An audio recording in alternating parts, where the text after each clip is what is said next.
Oneness. It's all about the oneness. The oneness.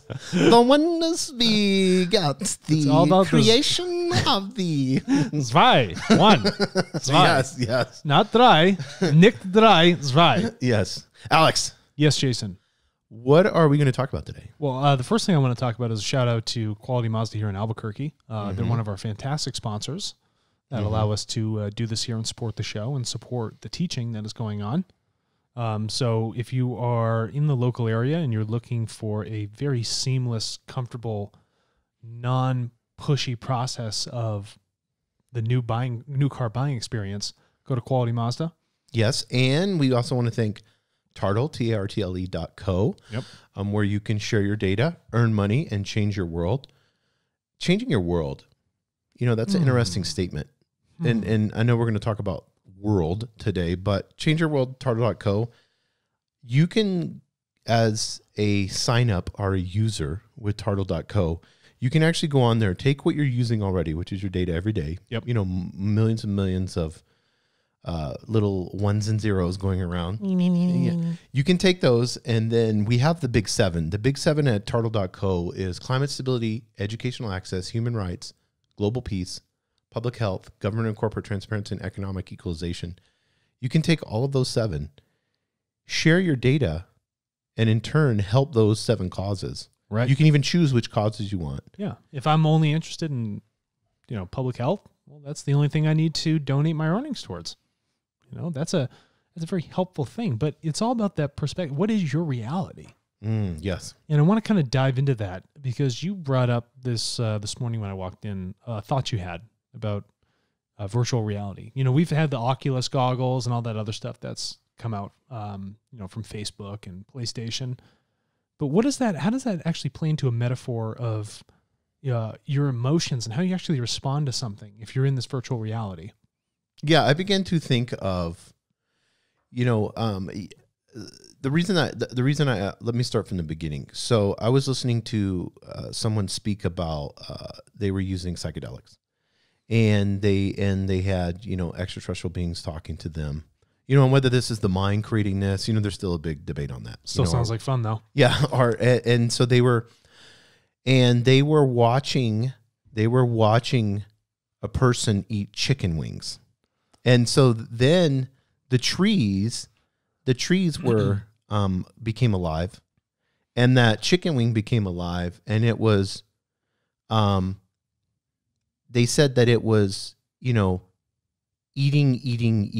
like, we're a species eating another species that's destroying another species. Yeah, and this is all in psychedelics. It's all just consuming each other. Yeah, exactly, and so. It was like, and that was a whole different world that they, with that psychedelic experiments or whatever, but they were visually seeing, having emotion to this world that was created through taking the psychedelic drug. Right. And it was real to them, in that moment. And so, it's like, is that the real world? Is the world that we live in now the real world? So what is that's this virtual reality? Yeah, that psychotropic experience. Did they put on some goggles? Because you're not like doped out all the time. Right. So it's for a brief moment, they were altering their perspective. So they were in this other sort of reality. Right. And that reality carried an emotional stance with it, a very impactful one. So the question is, after that psychotropic experience leaves, and you've left that reality, do you continue to carry the emotion and the perspective from that one into this current world? Or how do you use that to help you gauge the real reality that you're sitting in over here? But what's not to say that reality they experienced is just not another alternative reality. Not saying it isn't. And I don't even like to use the word alternative because it's putting a, we're going to go deep here. Are you ready? Yeah. It's putting a gradient level. Like, this is my true reality with Jason Rigby identifying in this meat suit, right, in this life. And so and then I'm going to judge every other experience. Because if I hop on a plane right now and I go to Trieste, Italy, and I'm hanging out in the mountains, in the Alps, I'm in a whole different reality visually. Yeah. And I have different language speaking around me. People are Italian. They're speaking, Italian, and I have different food, different culture. Everything around me is totally different from Albuquerque. Right. So what's to say that if I take a psychedelic substance and and enter a different dimension, because that's what it seems like people are doing with, these ones that are looking at wanting to gain higher consciousness and stuff. And I enter a different dimension, and whether I'm extraterrestrials are talking to me and communicating with me, however that may be, what's to say that's not just as real as the simulation that I'm living now? Well, let me ask you something. Did you experience it? This is what we're going to get into. Yes. Experience. So then it's real. Yes. Regardless of what happened, whether it was something material or immaterial, it's been experienced. Mm-hmm. So it leaves an energetic signature. It is then in fact real. So the question is, how are you going to apply that experience with your knowledge to create some sort of wisdom in how you actually view the world? Because you're not going to be in that doped up state all the time. So how do you carry that to your normal equalized state? Mm-hmm. And then take the knowledge from that other experience and then be wise in how you view things now in the current waking state that's happening all the time? Not to say that one is more real than the other. Right. It's how do I apply the experience of that VR, of taking that drug and being in that state, and bring it over to some sort of positive, neutral, equalized view of my world outside of it, which is 99% of my life. So I want us to take that word experience and hold on to that. Yeah. And then run a red thread through all these different worlds. Yeah. So, and I want us to, before we hit the word experience, because we're going to hit that really heavy, because emotion and everything's experience. You know where I'm going. Yeah. And it doesn't matter what world you're in when you have the experience. So I want us to backtrack, whether we're on psychedelics or whether we're, whatever it may be, people, DMT releases when you die. Yep. And then people have visions. Mm-hmm. That's just as real. It's like comforting someone. That's just as real. Pineal gland opens up, all that. And what they're seeing as they transition is just as real as what they're feeling now. Yeah. Why? And what we're seeing with our eyes now. It's that state of experience. So even if the consciousness is in between these dimensions, mm-hmm. these dimensional states of reality, whether it's physical or non-physical, the experience carries through both. The experience isn't bound to just material. It lives in both states at the same time. So that thread can transcend all of these different states. So that experience is something that is so valuable to all of us. Mm-hmm. And so how we recognize and perceive that experience is going to help us with our knowledge that accrues to our wisdom and how we choose to live our lives. So we have different dimensions, different worlds. We know we're entering them. They're all equal. Yeah. We have, and I'm not saying let's forget about the psychedelic part. Let's say because we have dream state. Is that less real? No, not at all. Yeah. That's why we've been proponents for recording dreams. Yes. It's 40-something% of your entire life, and you haven't been assimilating the knowledge from it so that you can bring your dream state into your waking state and then use that experience of the dream and the knowledge to be wise in how you act here. So let's think about emotions. Does the Whoop, I'm going to stop you. Does the Whoop have a place where I can put in notes? Yeah, it does at the end. Oh, there we go. Yeah. That's the perfect way. So if you I guys do that have all a the Whoop, time. Yeah. then just put your notes in through the Whoop for your dreams. It's the last part of your journal. Yeah, you need to record dreams. We did 2 episodes on dreams. Yeah, dreams are phenomenal. But say I have a very charged emotional state in this, consider it like your VR state of dreaming. It's immaterial, but it's still having an effect on you. There's been times when Amanda's woken up, she's like, I was really mad at you in the dream. Mm-hmm. And, she's like, I want to be mad at you now. Mm-hmm. But that's how strong it can be there. So once you have the recognition that that emotion happened in this other sort of state, it's an experience to be learned from.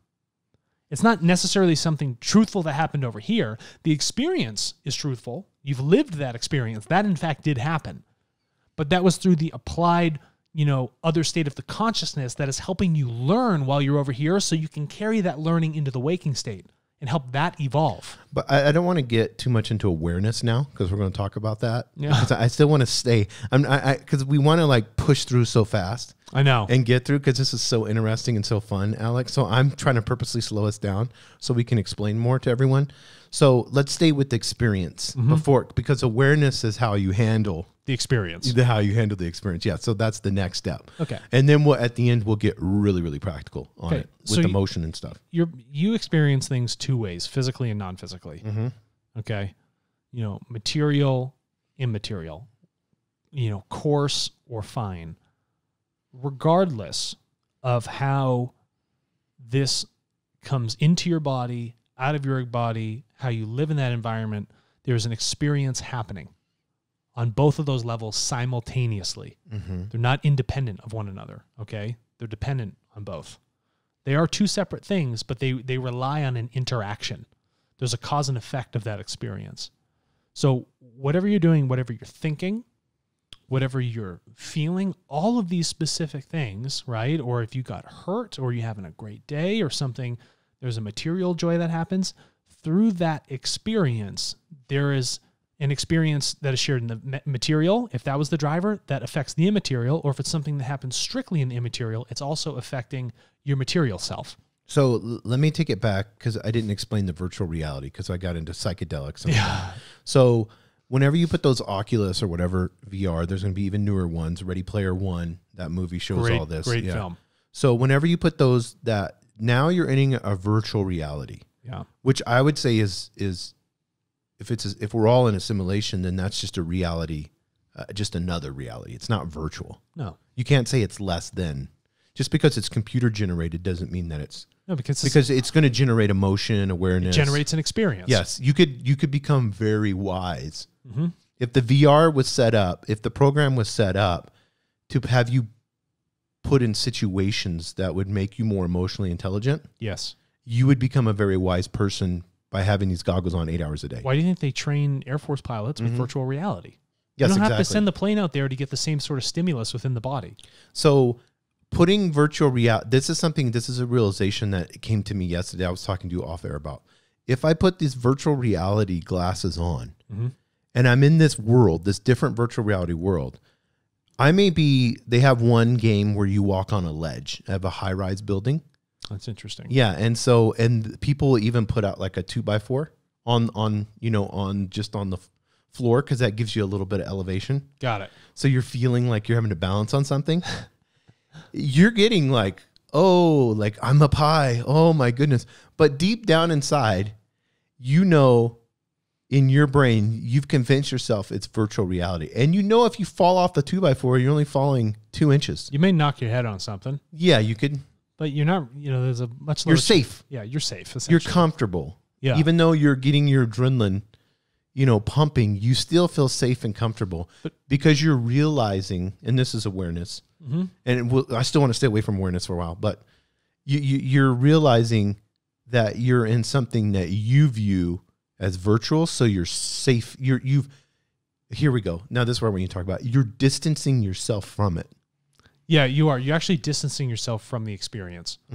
Question is, how deep do you want to go within that experience? How rich do you want to make it so that it is more impactful? Well, I don't mind. I will go on all the buildings in the world. I can go really deep in the VR if I know I'm safe. Yeah. You see what I'm saying? Yeah. So, put me in a cage with a great white shark in the VR. Put me in a pool where I'm swinging around and I feel like I'm there, but I know there's no... But that's a thread of life. Well, how about this? How about in the VR, it brought together all the people in your life that have never been nice to you? And you're confronted with those faces and they're battering you. It's not affecting your livelihood, like your state of life or death, which, you can be like, well, that's not real. But what if it's just hitting you with emotional triggers?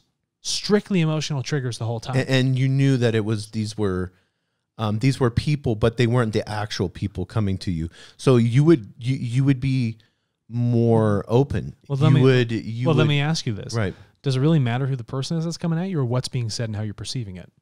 It's the perception mainly. It's the perception. So that emotional experience is a function of perception.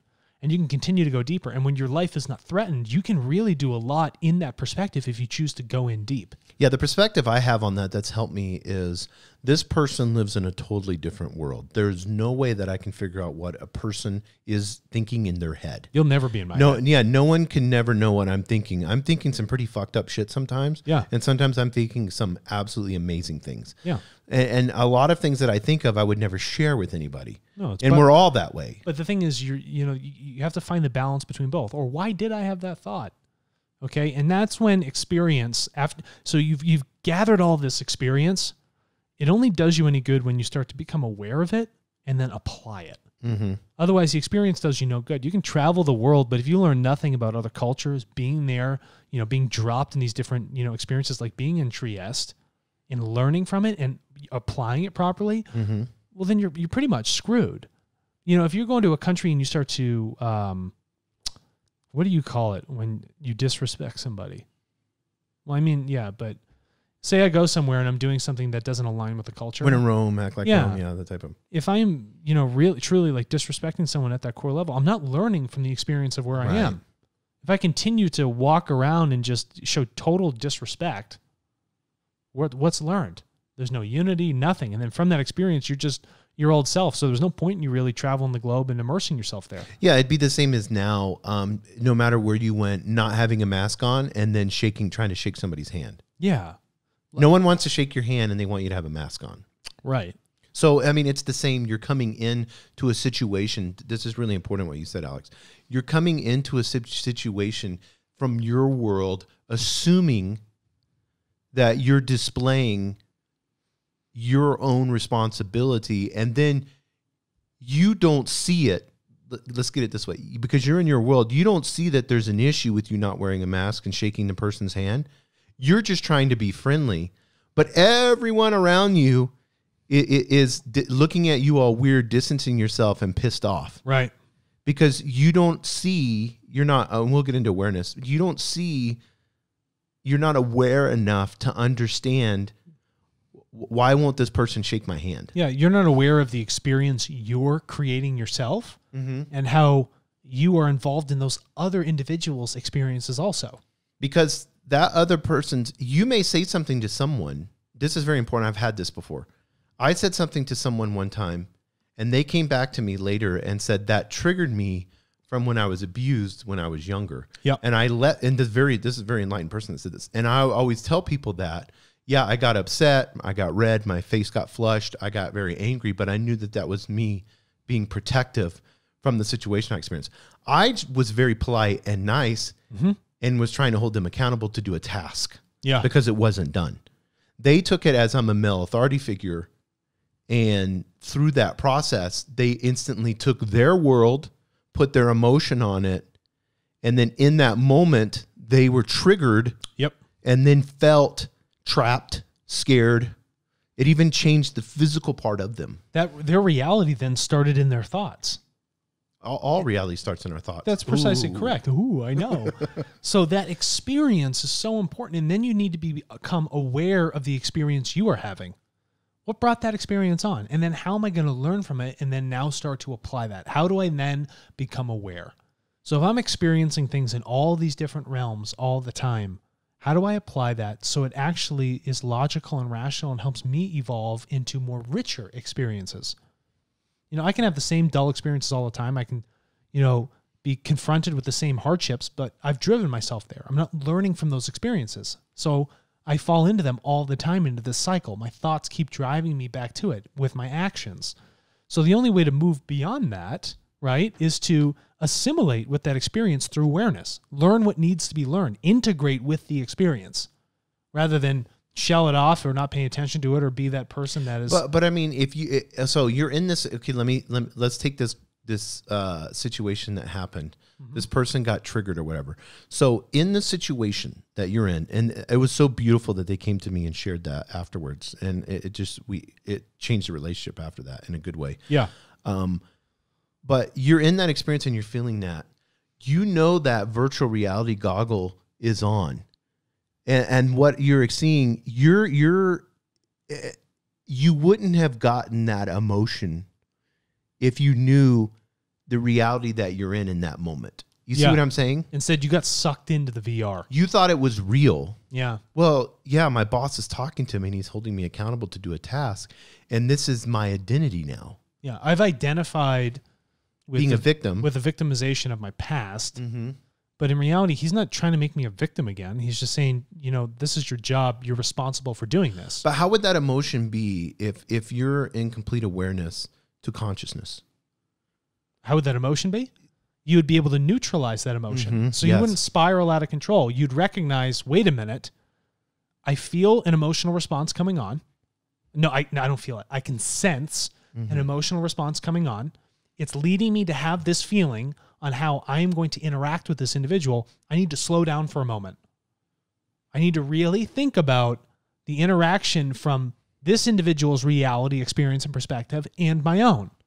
Are they truly shared with what's going on here? This bridge that I'm trying to make through my reality because I haven't assimilated really the learning in my life. I just apply this sort of mindset to everything, this victim mindset. Because this is what I want people to understand. The reason you're in a VR goggle situation is because true consciousness is true bliss. True consciousness, true bliss is true eternity. Yeah. So whenever we look at nothingness, we look at it. And we see, that's why in the Bible, God said, I am. Very powerful words, when you look at it, like in the sense of eternal. Well, it's just everything, right? It's the totality. And I don't even like the word I because then that creates an identification. Yeah, because then it puts the ego on. Trees don't say I. No, it's just tree. Yeah, exactly. You know what I mean? Because then you're disassociating from unity. Yeah. And that's the problem. When we start using I am a victim, I am this, then we separate ourselves. But can we say we am? Yeah, we am. Yeah, perfect. Weem. So, but I mean, think about this, Alex. And I want you to talk about this. This is really getting good. So the true state of who I'm going to use the word I now because I'm identifying as self, who I am is not that person in the room feeling the victim. No. That's me in a false narrative that is not the true me. The true person in that room is me seeking love and unity with the person I'm talking to in my higher consciousness. Why is that? Because your consciousness, unburdened by your negative, false perspective, untrue thoughts, is creation. You are part and parcel of creation with your spirit and your consciousness and that consciousness block. But you are limiting that. You're limiting the infinite self. You limit unity with that perspective you have, that untrue, victimized perspective. That's why I have a book. I need to throw it away. It's called Healing the Inner Child. Yeah. Really think about that. There is no inner child. That's a false narrative. No. You are part and parcel of creation. Creation is not bound by time. Yeah. There's nothing child about your spirit. Mm-hmm. You may be childish in your ego, which is your psyche, which is your I, but the consciousness is not childish. The spirit is not childish. Mm-mm. These are things that live outside of time and space. So when you say child, you talk about something that's completely lacked in development. Yeah, our people will say, well, I'm enlightened, I've gotten rid of my ego. Well, that's bullshit. You got to have ego. Think about that comment. I have gotten rid of my ego. Yeah. Gotten rid of? What are you talking about? Yes, yeah. You learned you have to have one.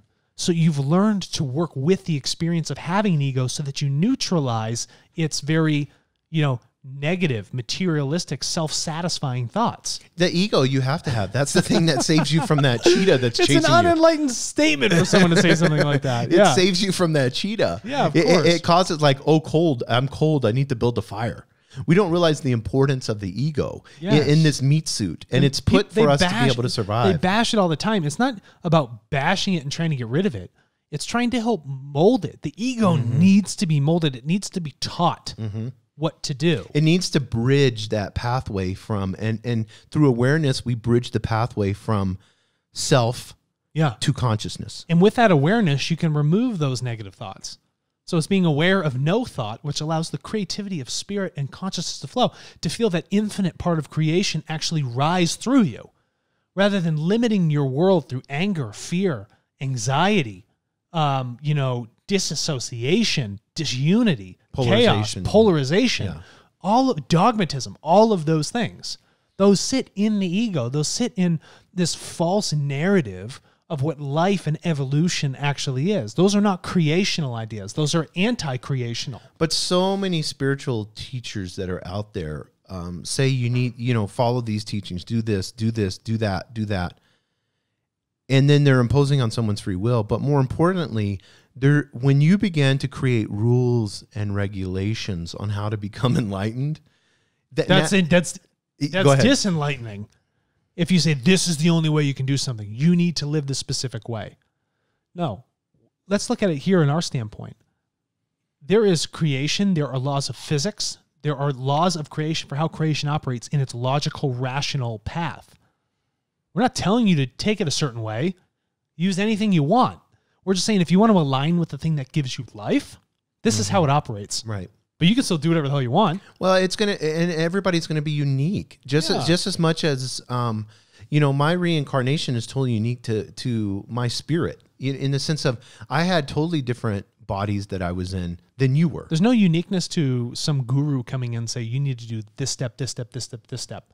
We're going to take our own steps, left or right, forwards or back, whatever it might be, on our own path, our own learning, our own time. That young lady that came in and talked to me and was honest with me about the victimization has a totally different path that I'm taking to deal with my fear and anger. Yeah, and it's not that it's wrong or that it's right. It's just that, do you want to accelerate your path by living with these laws that are observable around you, or are you going to fight the thing that can help you? Yeah, and a good teacher, which we're all teachers, I want everyone to know that, but a good teacher is going to pose questions for you to come up with the answers, and they'll not challenge. give you answers. They will challenge. And yeah, they're not going to just like spew all day long in some sort of like college lecture. If somebody says you have to meditate and you need to get to the point to where you're meditating 30 minutes a day, and here's specifically how you meditate. If somebody asked me, what do I need to do? I was like, well, why are you asking me, what do you need to do? Mm-hmm. And then I said, where's that thought coming from? Well, and they go, I think I need to go down this path. Well, why do you think you need to go down that path? Mm-hmm. And then they start to ruminate on it. Okay. And then what do you feel are the best tools? Well, this, and this. Okay. Have you tried it? No. Are you going to? Maybe I should. I didn't tell them one thing to do. Right. They just figured out in that whole sequence of events a path that they have determined through their own self-empowerment and self-thought and rationalization of how they can evolve themselves. Yeah, self-realization. Yeah, that's a self-realization. You just brought up the awareness of what they... so I'm going to use myself in this because I think this is a really good case in point. Let's do it this way. So if you come to me, Alex, and you said that, and then I turn around and say, I've got a lot of anger in my life, which is true.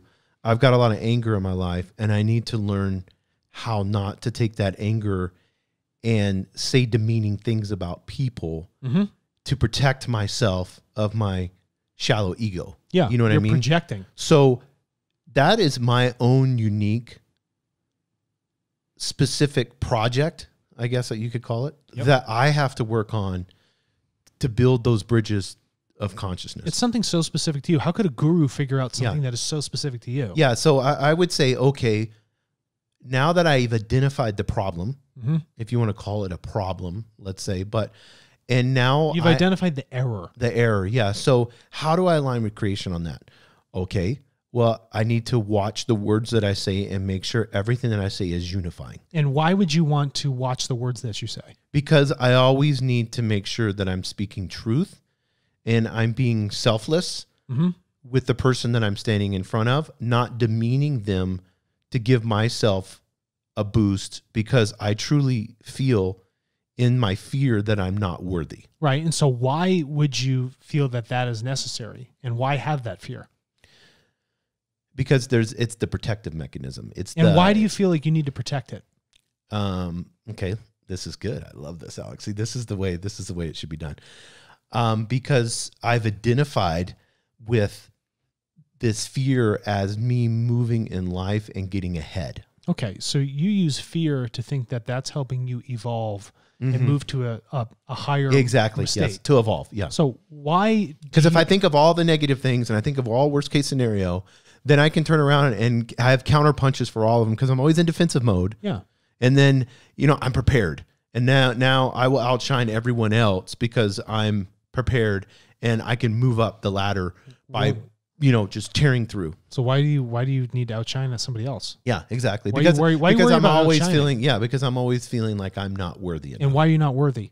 What is the root of that? In all seriousness, what is that root? Why is your fear of unworthiness in comparison to others driving you to want to outshine? Because I was raised from a baby in a very dogmatic fundamentalist religion that told me from the very beginning that I was going to go to hell. Okay, and I believed that. I believed through my heart for a lot of years that there was a heaven and a hell, and the Bible tells me exactly what I need to do and not do. And you can never live up to that cruel standard. You will never not be without sin. Mm-hmm. And it'll play tricks in your head because you're like, yeah, I'm not. If you're honest with yourself, there's delusional narcissistic people that think they're better than everybody else. But if you really look at this cruel religion, and you really start thinking about it, it's like, I can never live up to perfection. Well, so why are you associating with something that you know is untrue? Why are you taking your history as a child? Yes. And pulling that. That's that inner child bullshit. Yeah, but why? Yeah, why are you bringing that fear forward? Yes. Yeah, and so that's and I've recognized all this. That's why I could be open and share it. I know, but why do you continue to do it though? Well, now recognition's one thing you've experienced. No. But now I'm self-aware enough to where I catch it, and so then I deal with it right away. Right. So now you're becoming wise in dealing with that emotion. Yeah. I mean, I'm at a level now. I feel that I can. I'm able to not allow, and this is where I want to get. I'm able to recognize that that's a false world that I live in. Yeah. A false simulation, which is just really big for people because you need to realize the world you're living in is false. Yeah. Your protective egoic mind has created this false world. This is not the real world that you're living in. But dude, you have VR goggles on. You've lived with that programming for so long. Mm-hmm. Till my I'm asking for 30 you this, years. I'm asking you this not so that it's solved in this episode. That's not what I'm saying. It takes a long time to heal from that. It takes deep realization and practice. It requires work. Because you've molded your ego and your thoughts around that. You've molded your perspective of life around that. That doesn't change overnight. And people become disincentivized to continue to work at it if those thoughts creep back up. That takes a long time of learning. It's that experience that needs to be lived and worked and, ruminated on so that you can become wise about it. Yeah, and my wisdom comes from this way. And people will get to this point because I encourage them because I was, at a very low point in my life where I attempted suicide. So, after I got a divorce in my early 30s. So, I've been at the lowest of the lows, sleeping in my car, not having a place to sleep, being homeless, eating trash at McDonald's, going to work and using a restroom, to kind of halfway bathe. That was at an AM PM right down the road. I was living in my car when I worked at a car dealership selling cars, and for a period of time until I started making money. But so I've been from the lowest of the lows. So I know now my identification is neither of those things. So whenever I catch myself falling into my old Jason, that's what I call it. Yeah. The old Jason, then I say that is not real. What I'm feeling right now is not real. I have the VR goggles on. I don't say VR goggles. I was talking about that to you today, but I usually say that's not real. The real me is believing in unity, believing in the ability for me to love selflessly and the ability for me to seek peace in every action that I'm doing, not seek divisiveness and protective. Do you have the ability to be peaceful? Yeah. Do you have the ability to love? Oh, yeah, of course. Yeah. Stop fucking believing you have it. Yeah, I see what you're saying. Yeah. Okay. Yeah, I see. You don't. I use the word believe in a good way. Oh, like, I know. I'm 100% factual knowing this. Yeah, but again, I see what you're saying. Yeah, you don't like the word believe because work on the thoughts. Really work on truly how pinpoint and decisive you're going to be with your thinking and letting those thoughts come in. Because when you say believe, it's a lax way of doing it. Even though you're not telling me really know. The word believe we use, and it's like a faith thing and all those, that's all bullshit. I get that. Yeah. And I need to retrain that vocabulary. But at the end of the day, I know where I'm at now, and I know how whenever I start to spiral in that emotion, I know how to pull myself out of it before it gets to a 10. That is a awesome tool of your own self-awareness. Yes. And you've seen the darkest parts of life. Yeah. Okay. You've been in the military. You've done, things that people really shouldn't be doing. Yeah. And a normal person has not done. And it doesn't make them abnormal. I've been the monkey dragging the stick. Yeah. You've been the monkey dragging the stick. Right. And you've seen the lowest parts of your own life. You've gone through opportunities to end somebody else's life, and you've had the opportunity to end your own. But what do you learn from that experience? So here's where I'm at now. I embrace the moments of where life comes in and tries to trick me. Like I want the level I'm in to be hard. Yeah, Yeah, but you want to Right know why? now. Because that'll refine you, and it'll make you so much more sure in your knowledge that you will derive a wisdom that will be so strong and deeply rooted in truth that you will not be able to be shaken from it. Yes, exactly. And so the harder that experience comes in, yes, and the more you really take it to the face and be like, I am going to learn from this experience. I want it to try and jar me because I want to be the best possible Jason I could ever be for myself and for everyone else that I interact with. the world. Yeah, and it's like repetition when you work out at the gym. You know, you're climbing walls and stuff. You know, I'm a wall climber. You're a wall climber, but climbing cliffs, whatever. Yeah. The more you do it, the better you get at it. Sure. So the more that I have to confront the ledge, the shark, and or whatever, and I have to get out of the cage, but that shark's really fake. Yeah. I've created it in my mind. It's an illusion. Then it begins to evaporate. It's like, oh my goodness, I created this cage. I created this great white in front of me. I got out of the cage. And I closed my eyes and I began self-aware, and I opened my eyes. I'm in this beautiful, pristine ocean. Right. Of just clear consciousness and total bliss. Yeah. You feel just that with no amount threat. Of space. No. There's no shark there. There's no cage. It's the highest amount of love and I don't safety need sits protection. there. No, you don't. No. Because the shark's not real. No, and you're living in truth. Yes. Yeah. Eternal truth. Well, Jason, thank you so much for sharing something that is, albeit. Yeah, I'm cool with that. I can share anything. It was very personal. So, and I respect it, and other people will respect that deeply. Yeah, I just think that I like when I'm thinking things and we have these little conversations. So I thought I would throw it in as part of my thinking process. Yeah. So interesting. Thanks for the Alex. experience. Thank Turtle.co, Quality Mazda. Quality Mazda.